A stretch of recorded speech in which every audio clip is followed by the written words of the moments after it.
This is a Nightline Friday night special.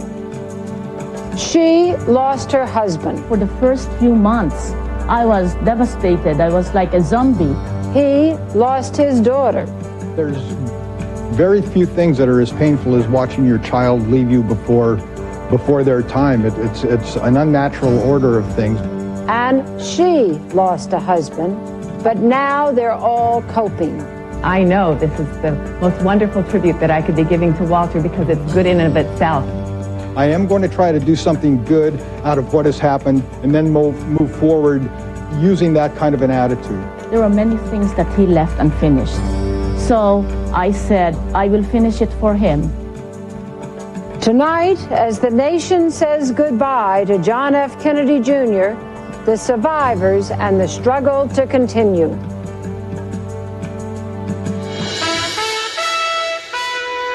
From ABC News, this is Nightline. Substituting for Ted Koppel and reporting from Washington, Cokie Roberts. What a tough week this has been. Starting with the shocking news Saturday morning that John Kennedy Jr.'s plane was missing, ending with the Mass for John and Carolyn Kennedy in New York today, the service for Lauren Bissett in Connecticut tomorrow. Some have railed at the media for our intrusiveness, our overkill. Others have relished the opportunity to relive the memories of John the baby, the toddler, the schoolboy, as seen over and over in what's become the National Family Picture Album. People have been shaking their heads in sadness and surprised, amazed that they feel as shaken and depressed as they do. But for most of us, the shock of the week will soon be over, and we'll be back about our business. For the families and close friends of the young people whose remains were committed to the Atlantic Ocean yesterday, the hard part is just beginning. The arrangements have been made, the ceremonies held, the housefuls of well-wishers will soon depart, and then what? Countless words of admiration for the Kennedy family's resilience have been spoken over the last week, along with judgments that their faith helped sustain them. But they've lost enough family members to know the process of picking up the pieces is a slow and painful one.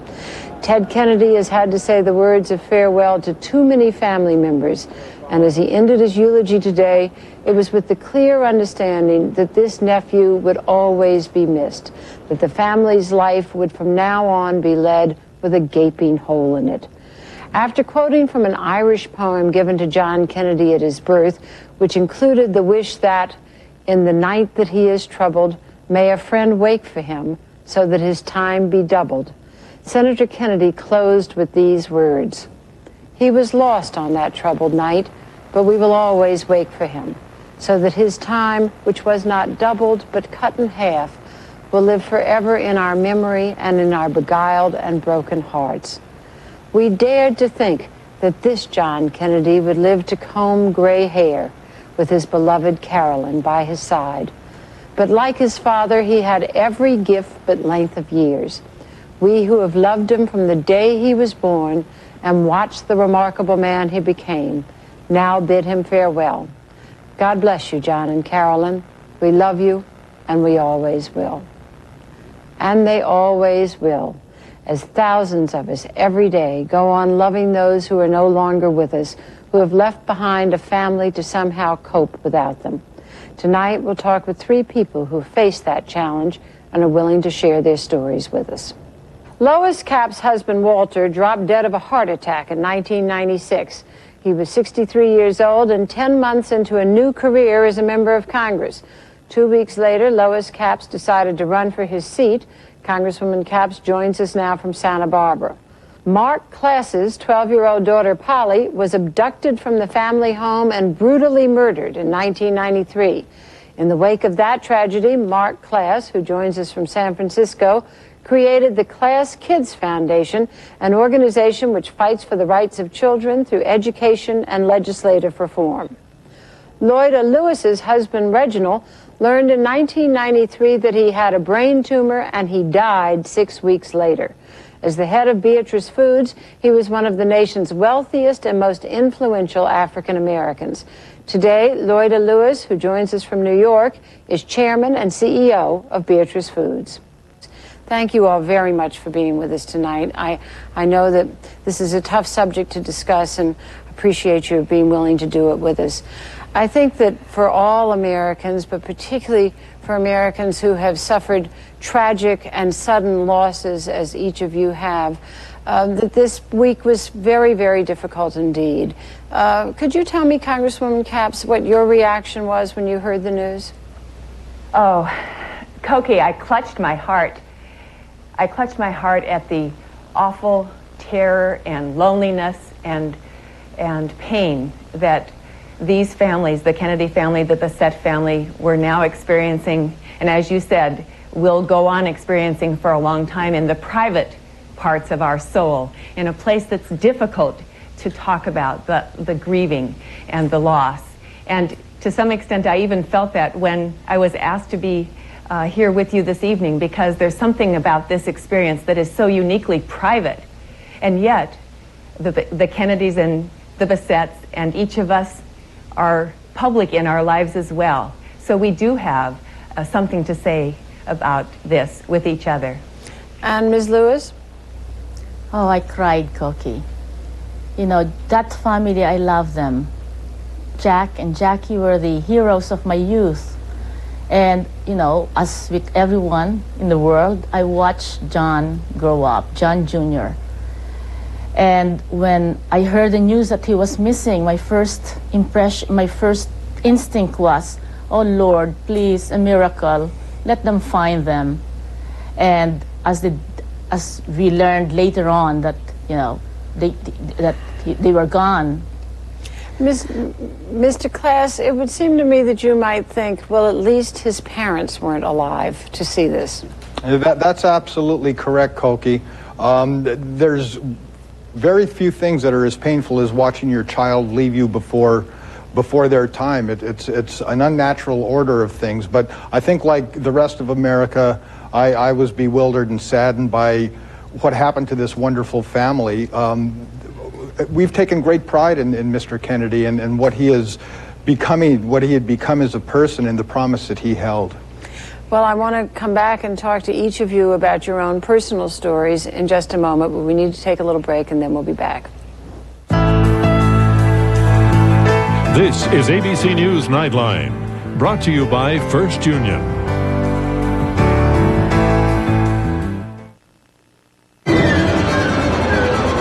In the financial world, banking as we have known it has become a thing of the past.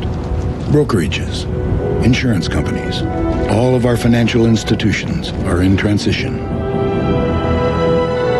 Teller windows have become electronic gateways.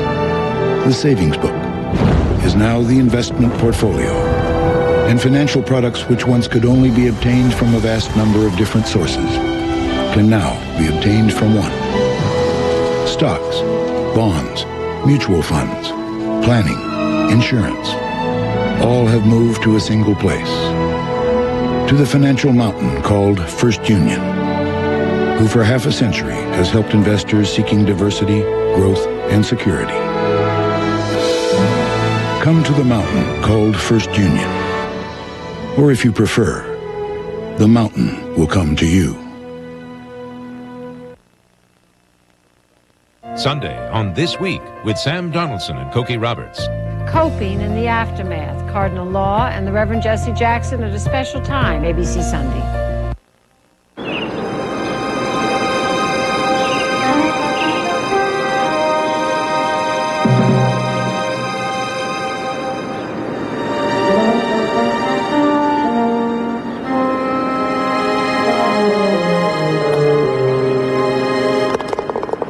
Everything looks better in the Smoky Mountains. Find out more about Pigeon Forge in the Smoky Mountains of Tennessee. Call 1-800-333-4FUN. Ever think, what's a giggle taste like? I think it would be sweet, sweet, sweet, or really smooth, like Jell-O snacks. Strawberry, chocolate, or cheesecake maybe, because there's all different kinds of giggles, you know. I think there's a Jell-O snack for every kind. Also, I think after you gobble them up, well, that's where belly laughs come from. Jell-O snacks. Smile more. Jell-O introduces new pudding sundaes. It's enough to make cherries go wild.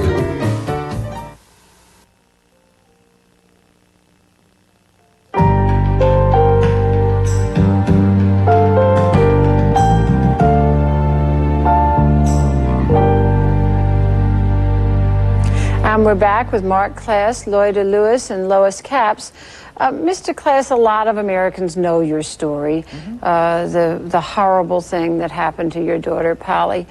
But I'd like to ask you, when you found out, the anger must have been just so beyond belief, but also you must have had some awful feelings of guilt. After all, you're her father. You're supposed to protect her.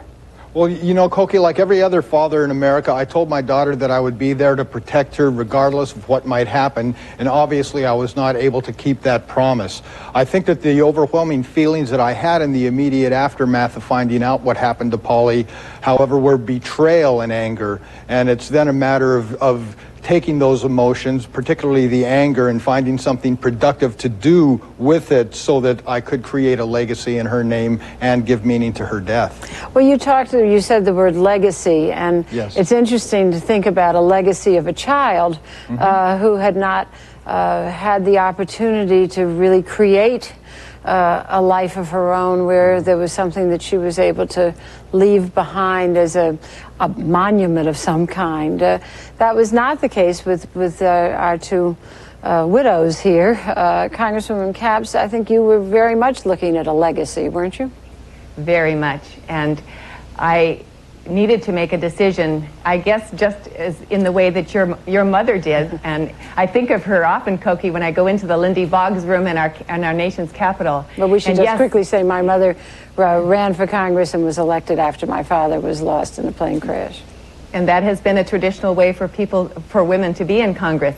That's another topic. But this keen pain that I tried to describe earlier, that's very private, where we draw on the resources of our religious faith in a very personal and intimate way, and then to find that transposed into a legacy that we also care passionately about keeping alive. And Walter was known for his civility and being a citizen representative. That's a very powerful force.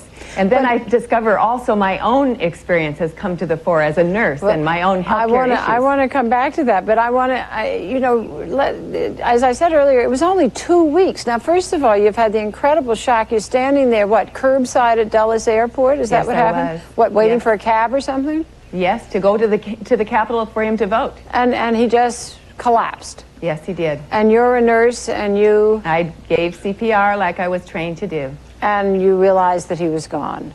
Right. And then you have all of the immediate business. You've got to deal with him, and then with the funeral, and then with that. And then in the middle of all that, you had to decide to run for Congress? Yes. And how did you do that? I did that with a great deal of grace from the God that I worship, which was translated for me through the lives of my family and my friends, and then the supporters who rallied to me. That became the public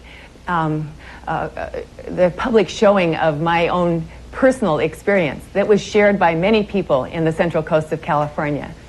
And Ms. Lewis, your situation, your husband didn't die instantly, but it was almost the equivalent of a sudden death. He was diagnosed, and then 6 weeks later he was gone. It was not something you could get accustomed to, certainly. And I read that he said to you in the hospital, well, maybe I did too much, maybe I lived too fast, and you said, don't be ridiculous. Are there times when you now think, well, maybe he did live too fast? Maybe if he had slowed down, he would be with me now? No, he would not be happy. He was very intense, very ambitious, and there was something that he wanted to prove to himself, and I guess to the rest of the world, but basically to show that a person of color can go to the very top of financial and economic power in the United States. And he did. So he could not have lived any other way. Now, your children were younger than Ms. Capps' children, who are grown. And what was your reaction? There you were now having to be mother and father, and there was this enormous business to deal with. How did you sort that out? Well, and honestly, for the first few months, I was devastated. I was like a zombie. I was incapable of really just going through what everyone has gone through. But after a while, because I believe in a loving God, I just held on to my faith. I know He will not desert me. And so I had to stop and sort of, all right, what do we have here? I have two daughters. One was in college. Another one was in middle school. And I am now, yes, their mother and father, so they're first priority. And then after a while, you know, I said, this business has been his life. If I ask somebody else to run it for me and it fails, then I'll have to blame him.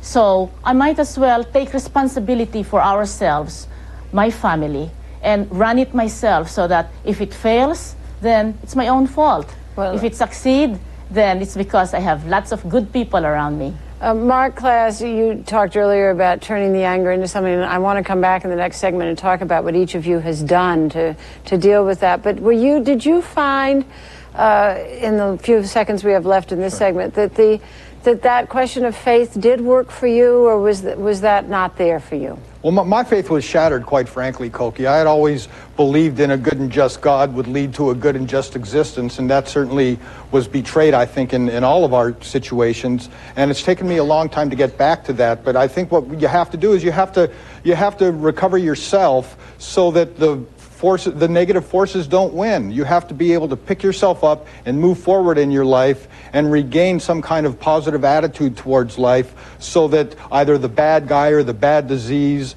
doesn't overpower you and take you as well as the primary victim. Well, each of you has picked yourselves up, certainly, and I want to talk about that when we come back in just a moment.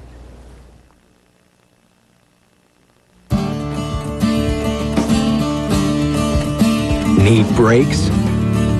Get the best in the business to install them.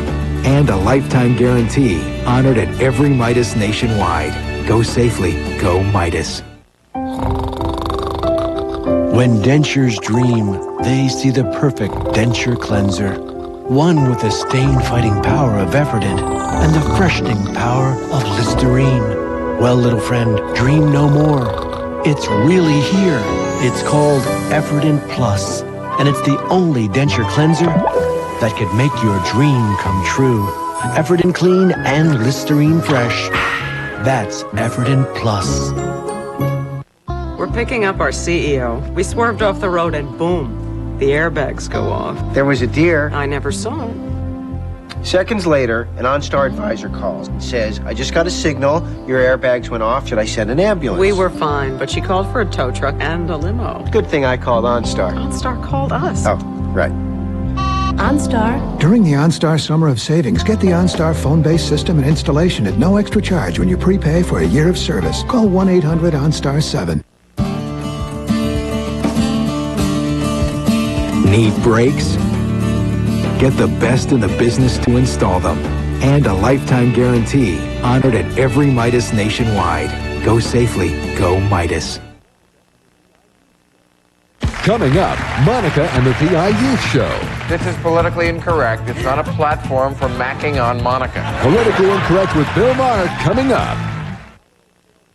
Ever feel like walking into a showroom and telling the salesperson how much you want to pay? When your Toyota dealer starts crunching numbers, you can. Here's how it works. This Camry's just $229 a month, unless you want to crunch your payment down to $209 a month. In that case, add another $1,000 down. That's $209 a month for a Camry with air, stereo, cassette, power windows and locks, and lots more.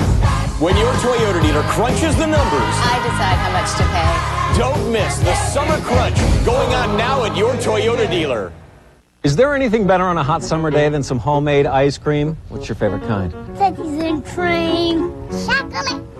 Hi, News 2's Neil Lauren with my pals here at the Martha O'Brien Center. Chocolate, vanilla, cookies and cream. You'll find that and more at the annual Miss Martha's Ice Cream Crankin'. It's a summer tradition here in Nashville, and your admission entitles you to an afternoon of family fun. More importantly, it raises funds for the good works here at the Martha O'Brien Center. Join us for Miss Martha's Ice Cream Crankin'. Call 254-1791 for details.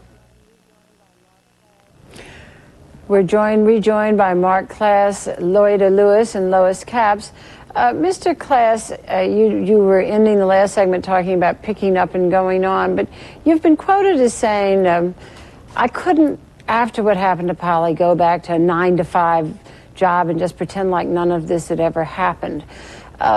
You just felt like life had changed too much for you? Well, several things happened, obviously.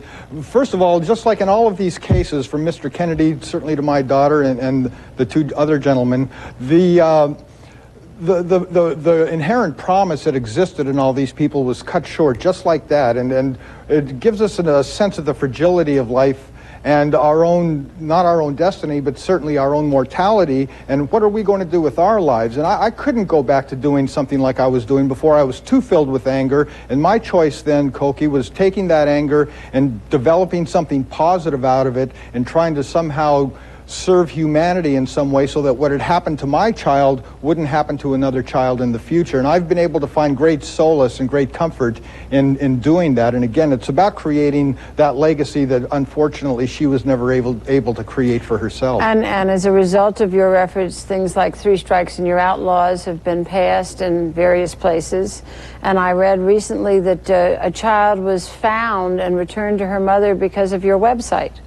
Well, actually, that wasn't my website, but, you know, Polly was the first child that went up on a website, the first missing child that went up on a website. Now there are thousands of sites that offer that kind of service. We're starting to see missing children come up on email. We're starting to see them more often on TV. There's a great heightened awareness about the issues concerning children in this country, and I think a lot of that started with Polly's tragedy and maybe some of the work that I and others have been able to do as a result of that, and to try to build upon what happened to her and ensure that it doesn't happen to others. Congresswoman Capps, it seems to me that you were saying you too, when you did this, when you ran, you did it basically to fulfill Walter's job, to do what he was doing. But now you've been doing it a little while and it becomes your job. Yes, and I pick up on what Mark said earlier, a poignant remark. It's about recovering a sense of self, and that actually, and I can say this at the end of this week when we've been riveted on this terrible occurrence, losing oneself in something you care about that's important is also a way of coping with loss and keeps me in touch with Walter. And Ms. Lewis, you did something that you had never done before in your life, waded into this mega business. Now you have dissolved or about to dissolve the business, and how have you seen that? Now you've taken on this enormous challenge, and now you're moving on to a new one. Well, when Mr. Lewis died, there were many things that he left unfinished. He was writing a book, it wasn't finished. There was a vacation house he wanted to buy, he couldn't buy it. And then there was this business that he bought on an LBO, leverage buyout.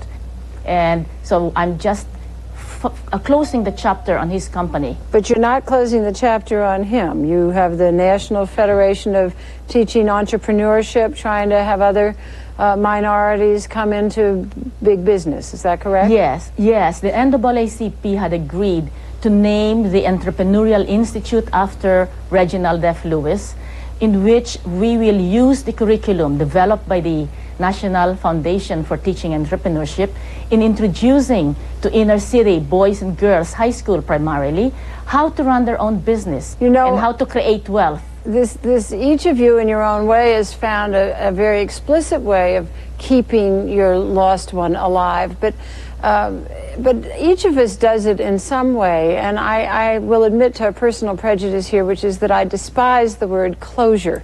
Mr. Class, is there ever closure for a child you love? No, there's never closure. That whole thing is a myth, and that's the kind of terminology that is presented by people that don't understand what one is going through. It's like saying get over it or move on with your lives. I mean, there's really no way to do that except to do it the way that all of us have attempted to do it, I think, and that's to try to make something positive out of something very terrible, horrible, and negative. Koki, there are 3 ways that one can respond to these kinds of situations, and a wiser person than I termed them flight, fright, or fight. Now, when one fears the reality of death, one goes into a spiraling depression and or drug and alcohol abuse, and that's totally negative, and it's very, very difficult to get out of. The flight is when one runs away from the reality of a situation, and you can't run from reality forever. Then the fight back is really looking at it right in the eye and trying to do something positive with it and say that I am not going to be overtaken by the forces of negativity. I am going to try to do something good out of what has happened, and then move forward using that kind of an attitude. Ms. Lewis, I want to ask you just quickly, because we're about out of time, but that question about closure. there is no closure if you love a person, he lives forever. But when a tragedy like this hits you, I think you'll have to go back to your deepest, innermost self and cling and take out your hand and cling to and Supreme Being, to the Lord, because He is there to help you. And if you keep the faith and just get your wits about you, you can get out. You cannot close the pain, but relieve the pain and move on. And Congresswoman Capps, a final word. Well, I'm thinking of my grandson, named for his grandfather, Walter. I'm thinking of the people I've worked with on a daily basis to make our country a better place to live, with better health care opportunities for all. And I know this is the most wonderful tribute that I could be giving to Walter, because it's good in and of itself. And at the close of a day, in those private moments I still have, and yes, this is a lifelong process, I can hear, and Walter says, thank you. Thank you. I say thank you to each of you. To Lois Capps, to Mark Klass, to Lloyda Lewis. Thank you all very much for being with us and sharing your stories tonight. I'll be back with a program note in a moment. Style. It hit me the minute I walked in. It oozed from the upholstery. It dripped from the chandeliers. Yeah, the air was thinner up there on the avenue. This dame was platinum all the way. Sheer glamour in a seductively priced new collection. Make yourself at home, she said. So I did. Avenue from Ethan Allen. There's a sale on now. My mom's a bank person. Fire me. My dad has this real important job with this big fancy office where he's the boss. He always eats lunch at these big fancy restaurants. And after he's done saving the world, we go home and play. I'd give him a 10. I drew a picture of you. The 1999 Camry. Even heroes need a car.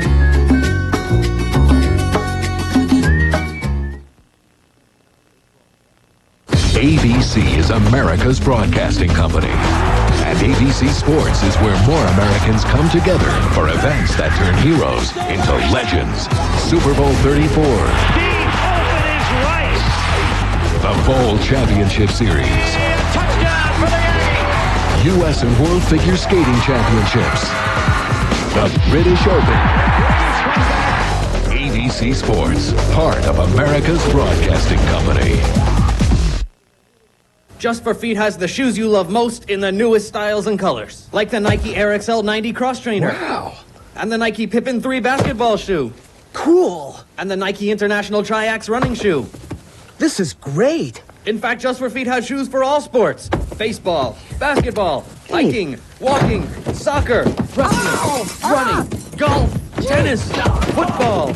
Over 3,000 shoes in stock every single day.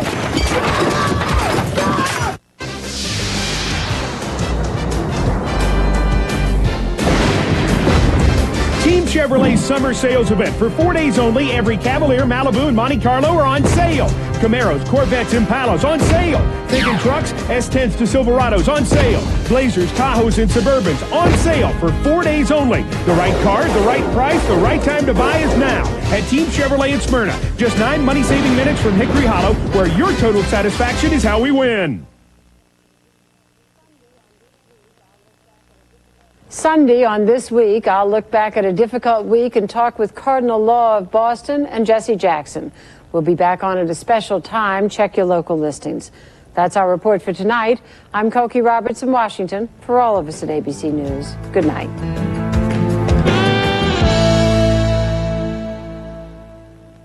Nightline has been a presentation of ABC News. More Americans get their news from ABC News than from any other source. ABCNews.com, now a part of the Go Network. Three-time champion Gary Player headlines the field at the MasterCard Senior British Open, Saturday at 1:30 Eastern, 3 Pacific on ABC. They're back, and they're nothing like before. What are they? They're much, much worse. Tremors 2 Aftershocks, ABC Saturday at 9/8 Central. Watch Bob Mueller, weeknights on News 2 at 6 and 10. Good evening, film fans. Bill Maher here with P.I. at the Movies. A few words from my seat. I'll wait.